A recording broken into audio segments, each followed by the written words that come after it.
1941. Alsacia, Francia. Natzweiler-Struthof empezaría siendo un campo para explotar una cantera de granito.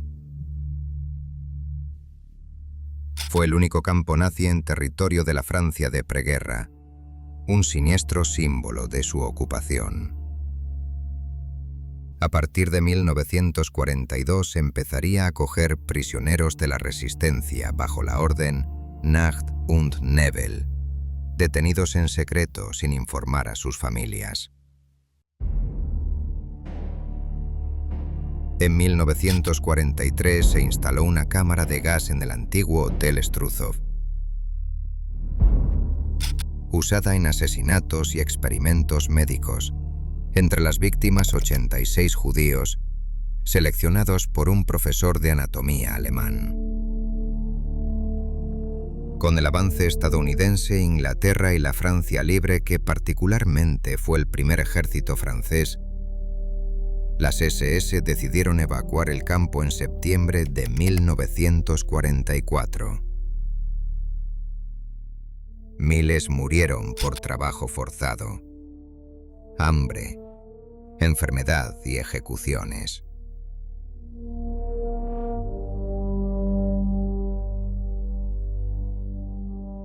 Hoy en día funciona como memorial.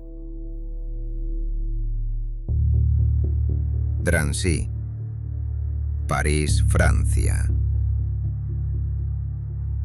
Abrió en agosto de 1941 en el complejo residencial Cité de la Muette. Lo administró la policía francesa hasta 1943 y después las SS.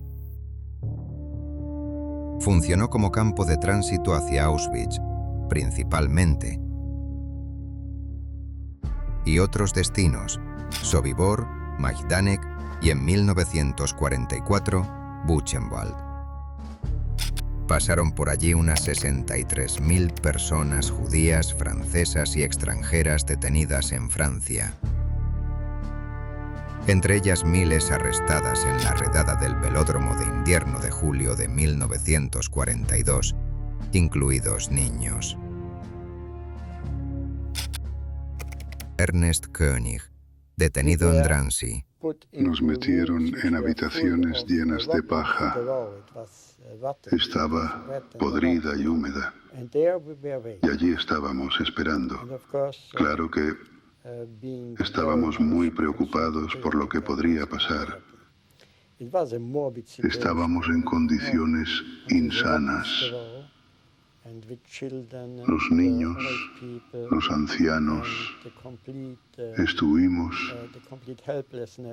completamente indefensos, una carencia absoluta de no sabíamos qué iba a ocurrirnos, pero sí sabíamos que estábamos en las garras de los alemanes. Por la noche oíamos disparos en otras partes del campo. No sabíamos por qué. Recuerdo que me acerqué al alambre de púas para ver si podía escapar, pero era imposible. Y entonces, tras 3 o 4 días allí, nos ordenaron bajar.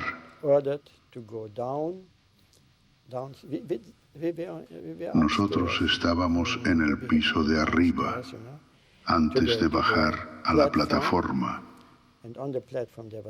Y allí ya estaba la SS con su habitual cortesía, con gritos y golpes, empujándonos a los vagones de ferrocarril. Los traslados cesaron en agosto de 1944. El recinto quedó bajo control de la resistencia y fue liberado con la entrada de fuerzas francesas en París. Gurs, Pirineos Atlánticos, Francia.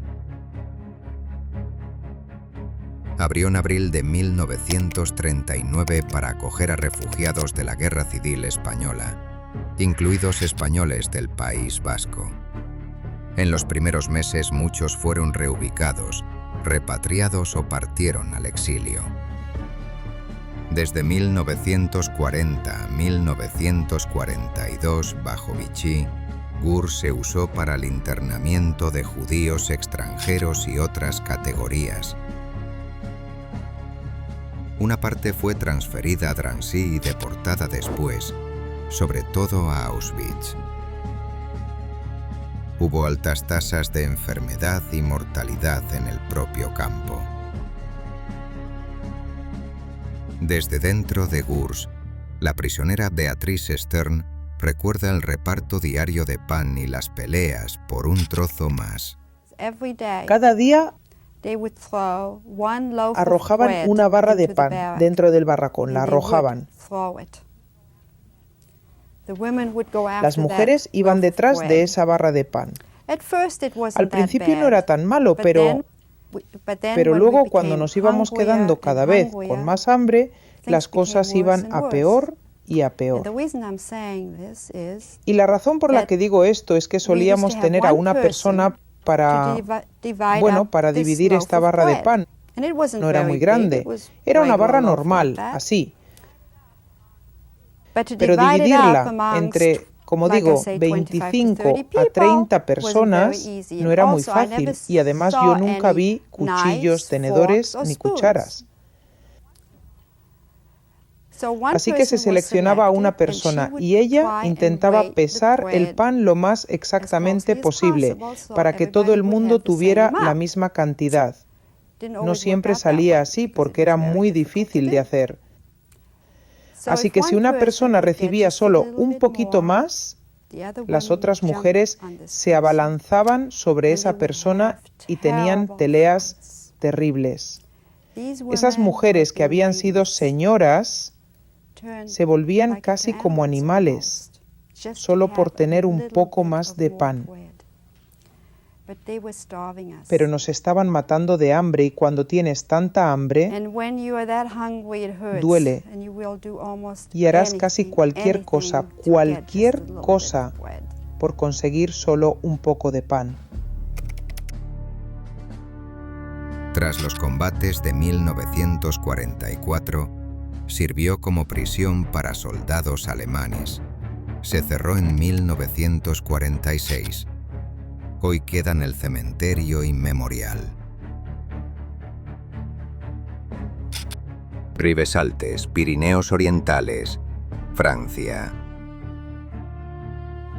Abrió como campo de internamiento en enero de 1941, Camp Joffre, gestionado por Vichy.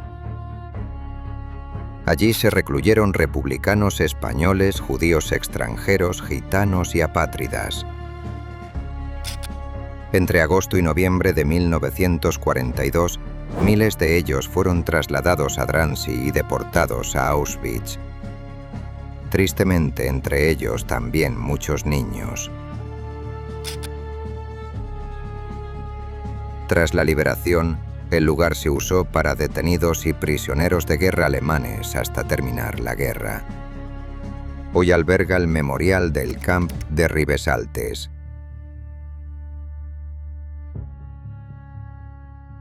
Compiègne, Royalieu, Francia. En junio de 1941 los alemanes instalaron aquí el Frontstalag 122. La palabra Frontstalag significa campo militar de internamiento en zona ocupada. Royalieu funcionó como punto de concentración y salida. Las personas eran retenidas temporalmente, desde resistentes y rehenes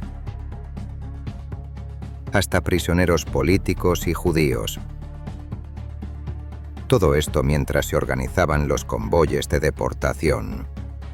Desde 1942 partieron trenes hacia Auschwitz con fines de exterminio. Igualmente trenes hacia campos de trabajo y represión como Buchenwald, Sachsenhausen, Ravensbrück o Mauthausen. La vida en Royalieu era espera e incertidumbre, listados, registros, racionamiento y llamadas súbitas para subir a los vagones. El campo dejó de operar en agosto de 1944, cuando la zona fue liberada. Hoy el sitio se recuerda como la antesala por la que Niles pasaron antes de su deportación.